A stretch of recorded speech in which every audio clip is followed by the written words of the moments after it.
Shalom, selamat pagi jemaat yang dikasihi oleh Tuhan. Sebelum kita bersama-sama merenungkan firman Tuhan, saya mengajak kita untuk merendahkan diri di hadapan Tuhan. Kita bersama-sama berdoa. Mari kita berdoa. Kami bersyukur kepadamu ya Allah untuk kasih setia dan kebaikan-Mu. Terima kasih karena Engkau terus mengajar dan mendidik kami untuk mengenal Engkau sebagai Allah kami yang benar.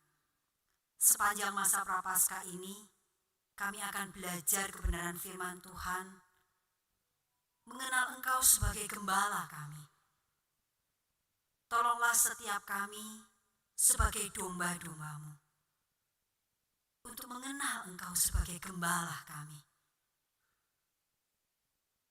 Sehingga sebagai domba-domba-Mu, kami sungguh-sungguh menyerahkan hidup kami, diri kami, di dalam tuntunan gembala kami yang baik. Berbicaralah kepada kami melalui kebenaran firman-Mu. Hanya di dalam nama Tuhan Yesus kami berdoa dan bersyukur. Amin.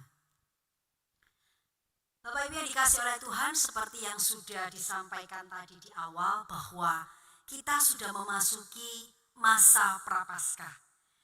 Dan sepanjang masa Prapaskah ini, tema-tema khotbah akan berbicara tentang Allah sebagai gembala. Ya.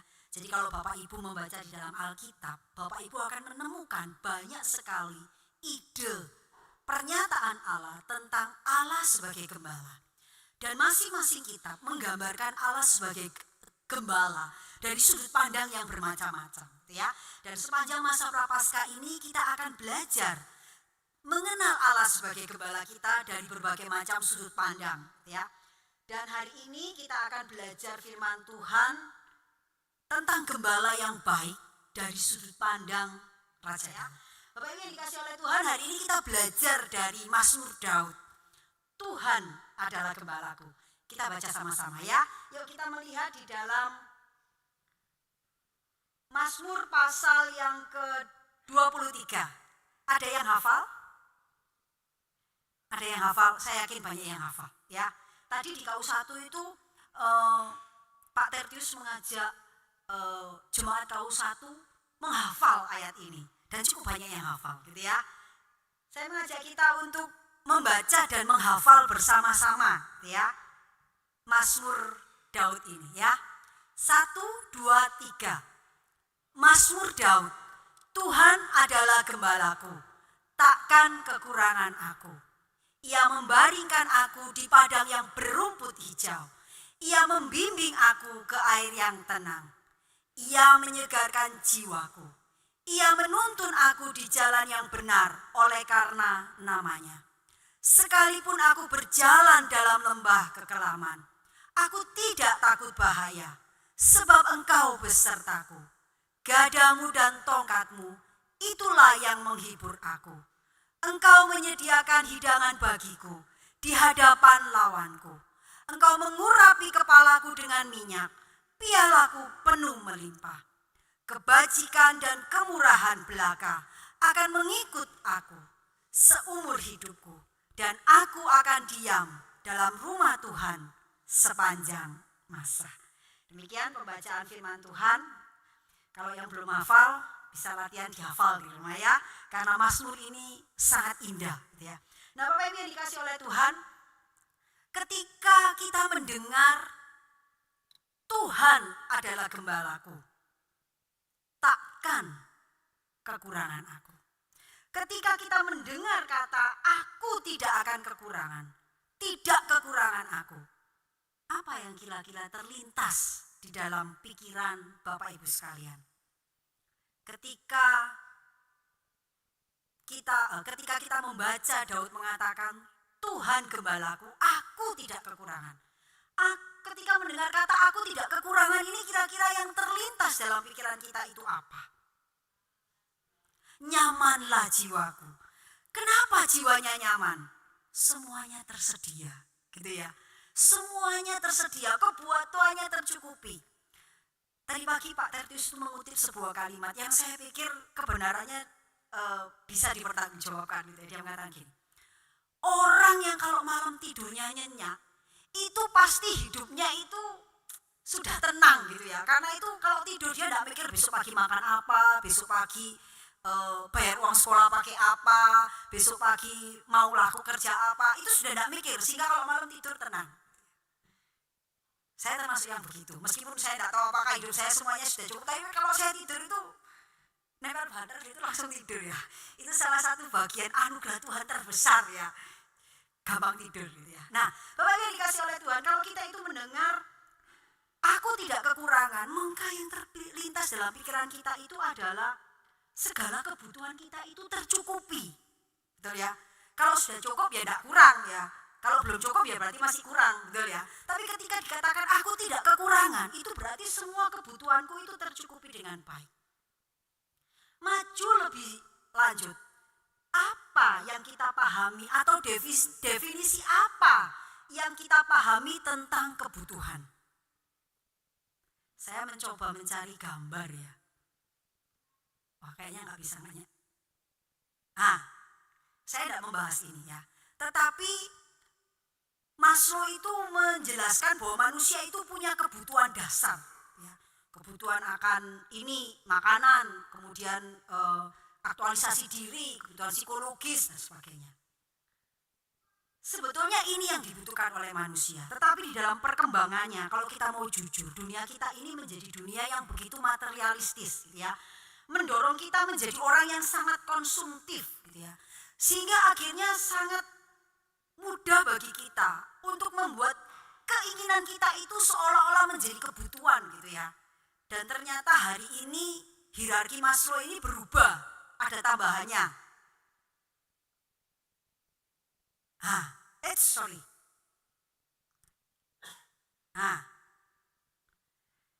Hari ini kita mungkin tertawa ya. Hari ini wifi, data, baterai itu bisa menjadi kebutuhan yang sedemikian rupa gitu ya. Nah, saya tidak membahas ini, tetapi saya ingin mengatakan kepada kita bahwa sebagai manusia kita itu punya kecenderungan untuk membuat keinginan kita itu seolah-olah menjadi kebutuhan. Tetapi Mazmur Daud dalam bagian ini mengajarkan kepada kita, menunjukkan kepada kita apa yang menjadi kebutuhan dasar kita, dan itu terpenuhi di dalam Allah sebagai gembala kita. Nah, Bapak Ibu yang dikasih oleh Tuhan, hari ini kita akan mencoba melihat Mazmur 23 ini perlahan-lahan untuk melihat apa sebetulnya yang disampaikan oleh Daud ketika ia berbicara aku tidak kekurangan. Tidak kekurangan ini tidak kekurangan dalam hal apa? Karena ketika kita bicara tidak kekurangan, sebagian besar kita itu berpikir bahwa kekurangan ini terkait dengan kebutuhan jasmani. Tetapi ternyata tidak. Ya, Daud menjelaskan dengan sangat jelas bahwa Allah itu mencukupkan segala kebutuhan kita. Ya. Kita melihat di dalam ayat yang kedua dikatakan, ia membaringkan aku di padang yang berumput hijau. Ia membimbing aku ke air yang tenang. Kalau baca ini kita tahu, Daud berbicara konteksnya tentang kebutuhan jasmani. Makanan, minuman, pakaian, kebutuhan jasmani. Tetapi sesungguhnya dalam bagian ini Daud ingin menyatakan bahwa ketika engkau itu ada di dalam Allah dan engkau adalah domba-domba Allah, maka engkau tidak akan pernah kekurangan makanan dan minuman. Engkau tidak akan pernah kekurangan kebutuhan jasmani, ya. Kalau kita membaca ayat ini begitu saja gitu ya, rasanya tidak ada yang terlalu istimewa ya. Oh ya, Tuhan itu kasih aku makan dan minum. Tapi kalau kita ngerti konteks pada masa itu, kita akan memahami betapa Daud itu menjelaskan dengan sedemikian luar biasa. Dikatakan begini, ia membaringkan aku di padang yang berumput hijau. Ini Daud ini menggambarkan dirinya sebagai seekor domba. Dan Allah sebagai gembala itu membaringkan dia di padang yang berumput hijau. Kalau kita nggak ngerti konteks domba, mengerti tentang domba itu seperti apa ya, kita anggap ya biasa ya, domba ditidurkan di padang rumput. Tetapi seorang penulis yang mengerti tentang perilaku domba itu mengatakan demikian. Seekor anjing dapat dilatih untuk duduk dan berbaring. Tidak demikian halnya dengan seekor domba. Domba tidak akan bisa dibaringkan. Bingung ya? Kok beda dengan kata-katanya Daud? Daud mengatakan, engkau membaringkan aku di padang yang berumput hijau. Tapi menurut seorang penulis yang mengerti tentang perilaku domba, domba itu tidak bisa dibaringkan. Domba itu hanya akan berbaring kalau dia itu sudah kenyang. Sudah cukup makan, sudah cukup minum, dia melihat situasinya aman, dia tidak melihat ancaman dari binatang buas, dia tidak melihat ada gangguan-gangguan serangga-serangga yang bisa menggigit, baru dia itu bisa berbaring. Ketika Daud mengatakan, engkau membaringkan aku di padang yang berumput hijau. Daud ini sebetulnya sedang mengatakan bahwa Allah itu mencukupkan segala kebutuhanku, menyediakan apa yang aku perlu, dan membuat aku itu nyaman, sehingga aku itu bisa berbaring. Nah, Bapak Ibu yang dikasihi oleh Tuhan, seorang gembala itu akan berupaya menyediakan rumput dan juga menyediakan air untuk domba-dombanya. Sepintas terlihat sederhana ya, oh ya cuma menyiapkan rumput, menyiapkan air. Ternyata menyiapkan rumput bagi seorang gembala itu juga perlu perjuangan gitu ya. Karena apa? Karena di Bethlehem itu padang yang berumput hijau itu hanya tersedia selama 3 bulan. 9-10 bulan selanjutnya padang rumput itu akan berwarna coklat karena panas gitu ya, dan tidak tumbuh rumput yang subur. Kita bisa bayangkan berarti selama 9 bulan itu seorang gembala itu akan berupaya sedemikian rupa menyediakan rumput yang hijau untuk domba-dombanya. Atau paling tidak menyediakan rumput yang cukup untuk domba-dombanya. Selain itu seekor domba itu tidak akan bisa minum di air yang mengalir deras. Karena domba itu takut. Sehingga seorang gembala itu akan mengatur sedemikian rupa, membuat saluran-saluran kecil ditarik dan dibuntu di bagian tertentu supaya airnya ada tapi tidak mengalir. Sehingga domba-domba bisa minum dengan tenang. Melalui bagian ini Daud itu ingin mengatakan, menegaskan bahwa Allah itu akan menjadi gembala yang menyediakan segala yang kuperlukan. Dan bukan hanya menyediakan asal ada, tetapi ia menyediakan keperluan kita dan kita bisa menikmati itu dengan baik dan dengan nyaman. Bapak Ibu yang dikasihi oleh Tuhan, Daud mengingatkan kepada kita. Ketika Allah itu di dalam perjanjian baru mengatakan, akulah gembala yang baik. Yesus sudah menyatakan kepada kita semua, kalau engkau menjadi domba-dombaku, aku akan memenuhi segala kebutuhanmu dengan baik. Aku akan membuat engkau menikmati apa yang engkau butuhkan dengan nyaman. Kemudian yang kedua, pada ayat yang ketiga dikatakan, ia menyegarkan jiwaku. Ia menuntun aku di jalan yang benar oleh karena namanya.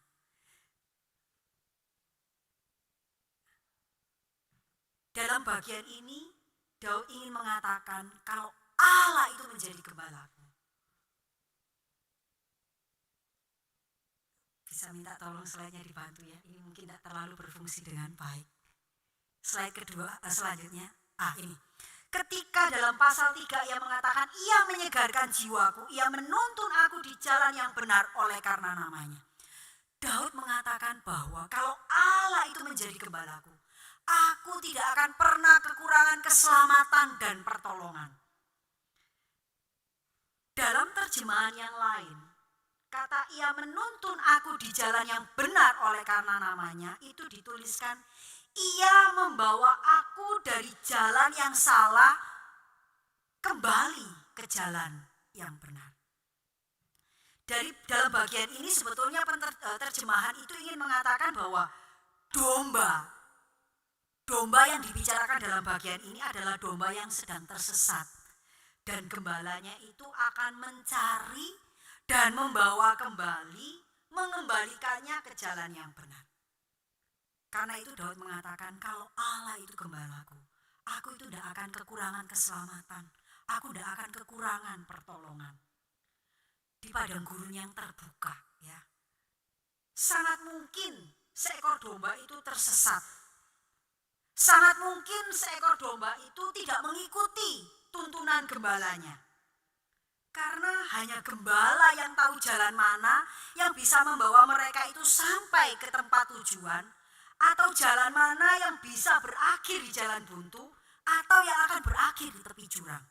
Karena itu seekor domba yang nggak bisa lihat, nggak bisa tahu, itu harus ikut nurut tuntunan gembalanya.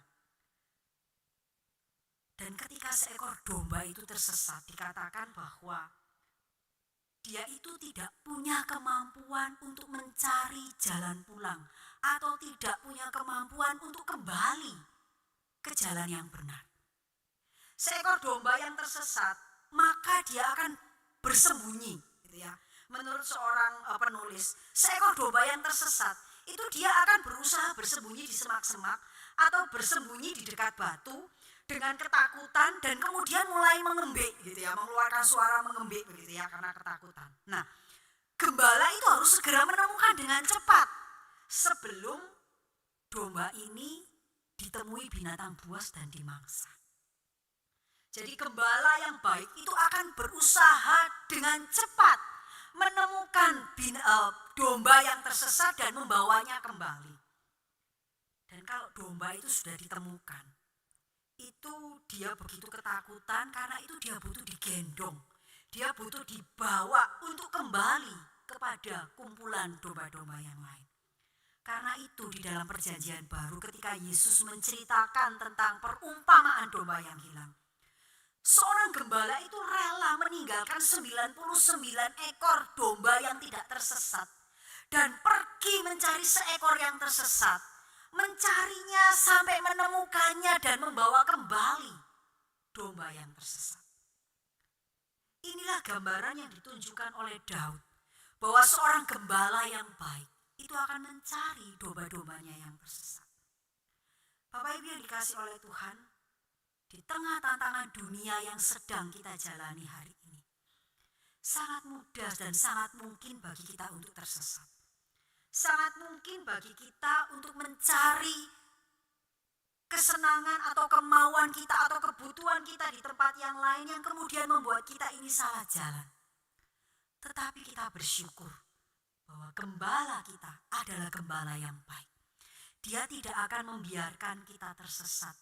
Dia mencari kita dan membawa kita kembali. Pertanyaannya adalah, apakah sebagai domba yang sangat mungkin tersesat dan yang saat tersesat, kita itu mau nurut kalau diajak pulang sama gembala kita? Apakah kita itu mau mengikuti tuntunannya? Ataukah kita memilih untuk berjalan menurut kebenaran kita, menurut cara kita, untuk menjadi domba yang baik? Kita perlu menjadi domba yang percaya dan taat. Percaya kepada gembala kita yang baik dan taat kepada tuntunannya. Supaya ketika kita tersesat, sang gembala itu menyelamatkan dan menolong kita. Kita mau ikut kembali ke jalan yang benar. Bapak Ibu yang dikasih oleh Tuhan, Daud punya banyak pengalaman ketika dia itu tersesat. Dan dia tahu Allah di dalam kasih-Nya itu membawa dia kembali. Karena itu Daud bisa mengatakan, Ia menyegarkan jiwaku, Ia menuntun aku ke jalan yang benar oleh karena namanya. Ia membawa aku yang tersesat kembali ke jalannya. Dan janji ini juga diberikan kepada kita, bahwa ketika kita tersesat, Tuhan selalu mencari kita. Adakah kita merespon panggilannya untuk kembali? Adakah kita taat untuk berjalan di jalan kebenaran yang Allah tuntun kepada kita? Kemudian yang selanjutnya, ayat yang keempat.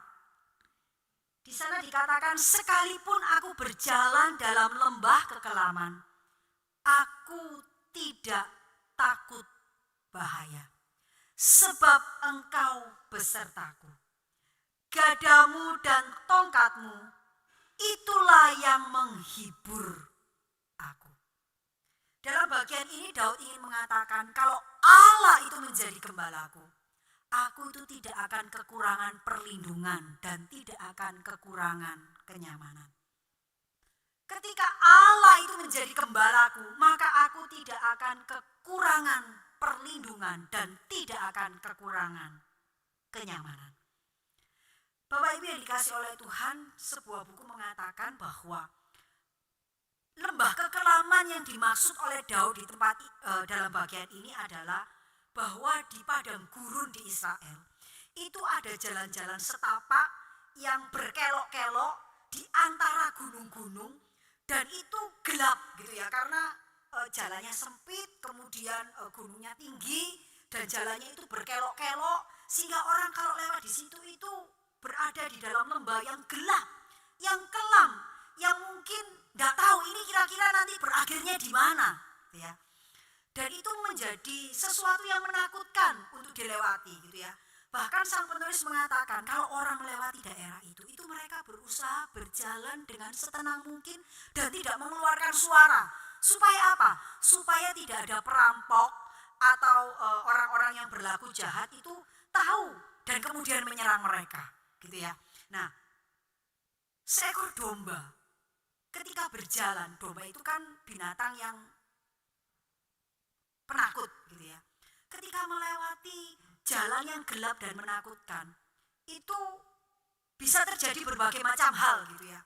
Tetapi Daud mengatakan, ketika aku sebagai domba berjalan di lembah yang penuh dengan kekelaman, di lembah yang menakutkan, aku tidak takut, karena aku tahu Allah itu besertaku. Bapak Ibu yang dikasih oleh Tuhan, dalam bagian ini, kalau Bapak Ibu lihat, di awal itu Daud seperti berbicara kepada orang lain. Tuhan adalah gembalaku, takkan kekurangan aku. Ini Daud seperti berbicara kepada orang lain, kepada orang ketiga, tentang Allah. Ya, Allah itu gembalaku, ya. Aku tidak kekurangan. Ia membaringkan aku, ia menceritakan tentang Allah. Tetapi dalam bagian ini Daud itu langsung berbicara kepada Allah. Dia mengatakan, aku tidak takut karena Engkau besertaku. Ketika Daud mengatakan bahwa ketika ia berjalan di dalam lembah kekelaman, dia tidak takut karena Allah beserta dengannya. Bapak Ibu yang dikasih oleh Tuhan, Daud ini tahu dengan sungguh bahwa dia tidak bisa meletakkan rasa amannya itu bersumber kepada tentara-tentara hebat yang ia miliki. Ia juga tahu bahwa rasa amannya itu tidak bersumber dari panglima-panglima hebat yang ada di sekitarnya. Atau ia juga tahu bahwa sumber kekuatan dan keamanannya itu bukan kepada kehebatannya sebagai seorang raja yang punya pangan kepadanya. Bahwa rasa amannya itu terletak kepada Allah yang menyertai. Bapak Ibu yang dikasih oleh Tuhan, apa yang membuat Daud itu mengatakan bahwa ketika Allah itu besertaku, aku itu aman. Ya. Dia melanjutkan dengan kalimat, gadamu dan tongkatmu itulah yang menghibur aku. Bapak Ibu yang dikasih oleh Tuhan, Daud ini seorang gembala. Ya, sebelum dia jadi raja kita tahu Daud itu seorang gembala. Dan waktu jadi gembala, dia itu bukan gembala ecek-ecek gitu ya, tapi dia itu gembala yang hebat gitu ya. Dia gembala yang luar biasa. Karena ada bagian yang dia menceritakan bahwa kalau aku itu ketemu singa gitu yang akan ganggu dombaku, aku tuh berani berkelahi gitu ya dengan singa ya supaya domba-dombaku itu aman. Nah, Daud itu sangat memahami ketika dia mengatakan seorang gembala itu akan menjaga domba-dombanya itu sedemikian rupa membuat domba-dombanya itu aman. Dan dikatakan bahwa gadamu dan tongkatmu itulah yang menghibur aku. Nah, Bapak Ibu yang dikasih oleh Tuhan, saya mencoba mencari gambar ya. Gada itu kayak apa sih? Tongkat, nah ini ya. Gada dan tongkat itu kira-kira seperti ini gitu ya. Daud ingin menunjukkan bahwa seorang gembala ini adalah dua alat yang selalu dibawa gembala kemana-mana kalau dia itu pergi menggembala domba. Ya. Nah, seperti saya pernah ceritakan beberapa waktu yang lalu ketika saya khotbah tentang domba.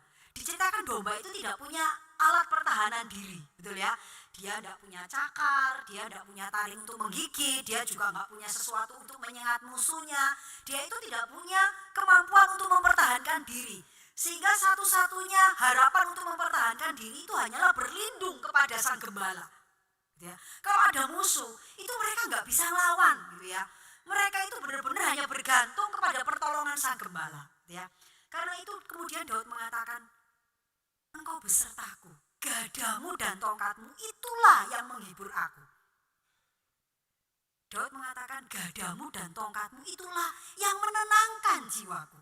Kenapa gada dan tongkat itu menenangkan, gitu ya? Gada itu yang bentuknya agak lonjong gitu ya. Itu adalah sebuah alat yang cukup berat yang biasanya digunakan oleh gembala kalau bertemu dengan binatang buas atau binatang yang membahayakan domba-dombanya. Jadi gada ini adalah senjata untuk mempertahankan diri gitu ya, untuk menyerang gitu ya. Dan kemudian kalau tongkat, tongkat yang dipegang, tongkat ini multifungsi ya. Dia digunakan untuk mendisiplin domba, tetapi juga untuk menolong domba-domba. Ya. Karena itu kemudian Daud mengatakan, gadamu dan tongkatmu itu yang menenangkan aku. Karena apa? Kalau ada bahaya, gadamu itu menyelamatkan aku. Dan kalau aku ini ndablek, tongkatmu itu akan mendisiplin aku. Itu yang menenangkan aku. Nah Bapak Ibu yang dikasih oleh Tuhan, tongkatnya gembala itu ada pelengkungannya gini ya. Dikatakan kalau tongkat yang melengkung ini bukan cuma untuk hiasan ya, itu berfungsi gitu ya. Jadi kalau biasanya domba itu jalan gitu ya, kadang-kadang domba itu suka orang Jawa bilang direnger gitu ya. Nah kalau sudah direnger, gitu, jalan sendiri, tiba-tiba keluar dari barisan gitu ya, maka gembala itu akan tongkatnya itu dibalik gitu, yang dipegang ujungnya itu bagian yang melengkung itu dibuat untuk narik kakinya domba. Keluar ini, ayo balik gitu ya, kira-kira ya. Jangan membayangkan nanti istrinya gitu ditarik atau suaminya, jangan ya, itu hanya untuk domba dan gembala gitu ya. Nah, jadi domba yang jalannya mulai dilenger, mau nyasar-nyasar itu sebelum kesasar, itu sudah ditarik sama sang gembala. Balik gitu ya. Atau ketika seekor domba itu kepleset masuk ke celah-celah batu, itu maka sang gembala itu akan menarik menggunakan tongkatnya supaya domba yang tadi kejeglong gitu ya bisa dikeluarkan dan dikembalikan di barisan. Jadi ketika Daud itu mengatakan gadamu dan tongkatmu itu yang menghibur aku, itu yang menenangkan aku, itu yang membuat aku merasa nyaman. Karena aku tahu bahwa engkau adalah Allah yang memberikan keamanan, yang menjaga, yang melindungi aku. Dan tongkatmu itu jugalah yang mendisiplin aku. Kalau aku dilenger, kalau aku mulai tersesat, kalau aku mulai gak bener, aku ditarik kembali. Nah Bapak Ibu yang dikasih oleh Tuhan, kepada siapa kita meletakkan rasa aman kita? Kepada siapa kita meletakkan perlindungan kita? Ada banyak hal yang kadang-kadang kita jadikan sandaran untuk merasa aman. Saya merasa aman secara ekonomi karena ada suamiku yang bekerja, yang mencukupi segala kebutuhanku. Aku merasa aman karena ada orang tuaku yang membiayai aku. Aku merasa aman karena aku punya pekerjaan yang baik, yang gak akan pernah membuat aku kekurangan. Aku punya ini dan itu yang menjadi sandaranku. Betapa sering kita meletakkan rasa aman kita itu kepada sesuatu yang lain. Tetapi Daud ingin mengingatkan kepada kita, rasa aman yang sejati itu hanya ada di dalam Allah sebagai gembala kita. Karena ketika Allah menjadi gembala kita, itu dikatakan bahwa Allah itu beserta dengan kita. Kata beserta di sini bukan hanya sekedar ngikut, nemeni, mengamankan, tetapi kata beserta itu juga memiliki pemahaman bahwa kalau Allah itu menyertai, Dia itu menolong kita, termasuk mengingatkan kita, termasuk mengoreksi kita, termasuk mungkin mendisiplin kita ketika kita berjalan bersama-sama dengan Allah. Bapak Ibu yang dikasihi oleh Tuhan, hari ini kita diingatkan bahwa Allah beserta dengan kita. Karena itu kita perlu meletakkan rasa aman kita di tangan yang tepat. Dalam peristiwa 98 ketika terjadi kerusuhan, kita tahu bahwa di Jakarta itu di mana-mana terjadi kerusuhan besar. Ketika perumahan-perumahan diserang, dibakar, orang berpikir perumahan tidak aman. Mereka berpikir bahwa tinggal di apartemen jauh lebih aman. Karena apa? Apartemen di atas untuk masuk harus pakai kunci tab, tidak semua orang sembarangan bisa masuk, tidak semua orang bisa menyerang. Mereka berpikir bahwa tinggal di apartemen itu lebih aman. Ternyata orang tidak menjara, orang tidak bisa naik, apartemen dibakar dari bawah, yang di atas nggak bisa turun, dan banyak yang mati. Seorang jemaat datang kepada pendetanya.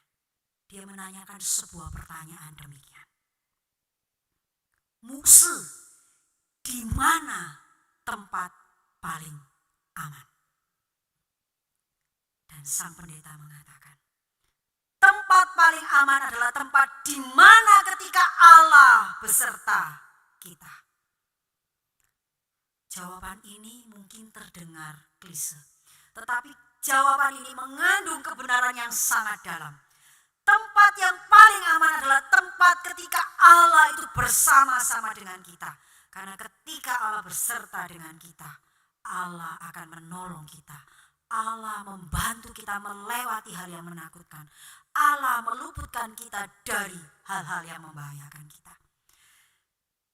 Satu ketika saya pernah punya pengalaman. Saya dulu kalau berangkat ke Aletheia itu lewat daerah Tanjung Sari. Di Tanjung Sari itu kalau mau menuju ke Tembok Duku itu melewati satu perlintasan kereta api yang nggak ada palangnya, gitu ya. Jadi cuma dijaga oleh orang dan kita kasih cepean gitu ya, polisi cepean. Satu hari itu saya lewat, saya itu mungkin juga nggak merhati, saya mungkin kurang tersadar ya, pokoknya jalan nyetir gitu ya. Setelah saya lewat, tiba-tiba saya lihat kereta api itu lewat di belakang mobil saya. Saya kaget. Itu hanya sepersekian detik kereta itu lewat setelah saya lewat. Karena rupanya yang jaga itu mungkin lagi ngasuh, entah lagi ke kamar mandi, entah lagi apa, nggak ditutup. Dan semua orang itu lewat. Dan saya itu ikut lewat gitu ya, nggak perhatikan ada kereta atau tidak gitu. Dan saya ikut lewat. Dan setelah saya lewat, turun gini, keretanya lewat di belakang saya. Saya bilang, aduh Tuhan, itu kalau sepersekian detik gitu ya, suami saya jadi duda gitu ya, anak saya jadi yatim gitu ya. Saya bilang, aduh Tuhan, terima kasih. Betapa kadang-kadang kita itu tidak tersadar dari bencana dan bahaya yang besar. Tetapi ketika Allah itu beserta dengan kita, Dia meluputkan kita dari segala mara bahaya. Dan Daud ingin mengatakan kepada kita, kalau Allah itu beserta kita, kita tidak akan kekurangan keamanan dan juga kenyamanan. Dan yang terakhir, dalam ayat yang ke-6 dikatakan, kebajikan dan kemurahan belaka akan mengikut aku seumur hidupku. Dan aku akan diam dalam rumah Tuhan sepanjang masa. Dalam bagian ini Daud ingin mengatakan, kalau Allah itu menjadi gembalaku, aku itu tidak akan pernah kekurangan kebaikan dan kemurahan Allah. Bapak Ibu yang dikasih oleh Tuhan, kata kebajikan dalam bagian ini itu dalam bahasa Ibrani-nya tov itu memiliki arti baik, menyenangkan, berguna, efisien, indah, benar gitu ya. Nah, Daud itu ingin mengatakan kalau Allah itu menjadi gembalaku, maka segala sesuatu yang baik itu akan mengikuti aku. Hanya yang baik saja yang mengikuti aku, gitu ya. Kalau kita membaca ini kita mungkin teringat ya kehidupannya Daud. Kalau kita mau jujur, Daud itu hidupnya nggak selalu nampak baik, betul ya. Dikatakan bahwa Daud itu banyak melewati masalah. Dia pernah melakukan hal-hal yang tidak benar yang membuat hidupnya itu penuh dengan masalah gitu ya. Ketika dia melakukan perselingkuhan dengan Batseba, ketika ia melihat anak-anaknya itu saling membunuh gitu ya, ketika terjadi perang saudara ya antara anak-anaknya, bahkan sampai salah satu anaknya itu harus menjadi musuhnya di dalam peperangan dan akhirnya mati dibunuh oleh Yoab. Bapak Ibu yang dikasih oleh Tuhan, Daud ini tidak selalu mengalami hal yang baik dalam hidupnya. Tetapi kenapa dalam bagian ini dengan penuh keyakinan ia mengatakan, kebajikan dan kemurahan belaka akan mengikut aku seumur hidupku, dan aku akan diam dalam rumah Tuhan sepanjang masa. Daud tahu bahwa hal buruk bisa mengikutinya. Kejadian-kejadian buruk bisa dia alami. Hal-hal yang sulit bisa dia lewati. Tetapi dia tahu dan dia memiliki keyakinan. Sekalipun aku melewati dan mengalami hal-hal yang buruk, aku tahu bahwa hanya kebajikan dan kemurahan Allah sajalah yang pada akhirnya akan mengikuti dan aku nikmati di dalam hidupku. Firman Tuhan memang tidak pernah menjanjikan bahwa kalau Allah itu menjadi gembala kita, semuanya akan baik-baik saja. Tetapi Allah menjanjikan bahwa sekalipun kamu melewati lembah kekelaman, sekalipun kamu melewati hal-hal yang sulit, sekalipun kamu harus menghadapi mara bahaya, ingatlah, kalau aku ini menjadi gembalamu, maka kebaikan dan kemurahan belakalah yang akan mengikuti engkau sepanjang hidupmu. Bapak Ibu yang dikasihi oleh Tuhan, Daud tahu bahwa di dalam kehidupannya kadang ia harus melewati lembah kekelaman. Kadang ia harus melewati hal-hal yang menakutkan, hal-hal yang penuh dengan mara bahaya. Tetapi Daud memiliki keyakinan bahwa ketika Allah itu menjadi gembala, maka yang baik sajalah yang akan dia terima sebagai kasih karunia dari Allah. Bapak Ibu yang dikasihi oleh Tuhan, inilah gambaran yang dinyatakan oleh Daud ketika ia mengatakan, Allah adalah gembalaku. Dan kalau Allah itu menjadi gembalaku, aku tidak akan kekurangan makanan dan minuman. Aku tidak akan kekurangan keselamatan dan pertolongan. Aku tidak akan kekurangan perlindungan dan kenyamanan. Aku tidak akan kekurangan kebaikan dan kemurahan yang berasal daripada Allah. Tugas kita adalah menjadi domba-domba yang taat dan percaya kepada Gembala Agung kita. Trust NOB, percaya dan taat. Percaya ketika ia mengizinkan atau membawa kita melewati perjalanan-perjalanan tertentu. Percaya dan taat kemana ia menuntun kita. Bapak Ibu yang dikasihi oleh Tuhan, di dalam Allah sebagai gembala kita, maka kita tidak akan kekurangan. Ketika Allah menjadi gembala kita, kita akan dicukupkan dan dipuaskan oleh pribadi Allah. Bukan dipuas dan cukup berdasarkan apa yang kita miliki. Karena ketika kita meletakkan rasa puas kita kepada apa yang kita miliki, kita tidak akan pernah merasakan kepuasan. Tetapi ketika kita puas karena Allah sebagai gembala kita yang mencukupkan segala kebutuhan kita, maka kita tidak akan mencari kepuasan kita pada hal-hal yang lain. Kita tidak mencari kepuasan dari harta benda. Kita tidak mencari kepuasan dari kekuasaan. Kita tidak mencari kepuasan dari dikasihi oleh orang lain. Karena kita tahu bahwa Allah, kasih Allah itu cukup untuk kita. Bapak Ibu yang dikasihi oleh Tuhan, ketika kita menjadi pribadi yang dicukupkan dan dipuaskan oleh Allah, maka kita akan menjadi pribadi yang bukan hanya berfokus kepada diri kita sendiri. Ketika Allah mengatakan, akulah gembalamu, engkau tidak akan kekurangan. Kalau engkau enggak kekurangan, engkau akan dipuaskan oleh kehadiranku. Engkau akan dipuaskan oleh pemeliharaanku. Engkau akan dicukupkan oleh kehadiranku. Engkau akan dicukupkan dan dipuaskan dan dinyamankan oleh keberadaan Allah. Dan ketika kita itu puas dan cukup bersama-sama dengan Allah, kita tidak akan menjadi pribadi yang egois, yang cuma mementingkan dirinya sendiri, yang mencari kepuasan untuk dirinya sendiri. Tetapi sebaliknya, kita akan menjadi pribadi yang peduli dan membagikan hidupnya bagi orang lain. Sehingga hidup kita ini menjadi hidup yang menjadi berkat, hidup yang berdampak. Karena itu Bapak Ibu yang dikasihi oleh Tuhan, kalau hari ini kita belum bisa menjadi pribadi yang membagikan hidup, diri dan apa yang kita miliki kepada orang lain, kita perlu mengintrospeksi diri. Mungkin ada yang belum cukup dan terpuaskan dalam diri kita. Dan kalau itu ada, jangan mencari kepuasan dan kecukupan di tempat lain atau kepada benda-benda yang lain. Tetapi carilah kecukupan dan kepuasan itu di dalam Allah sebagai gembala kita. Dan ketika kita dicukupkan dan dipuaskan, kita tidak akan lagi menjadi pribadi yang egois. Tetapi sebaliknya, kita akan menjadi pribadi yang berbagi dan peduli dengan orang lain. Sehingga hidup kita menjadi hidup yang berdampak untuk orang lain. Mari kita bersama-sama berdoa.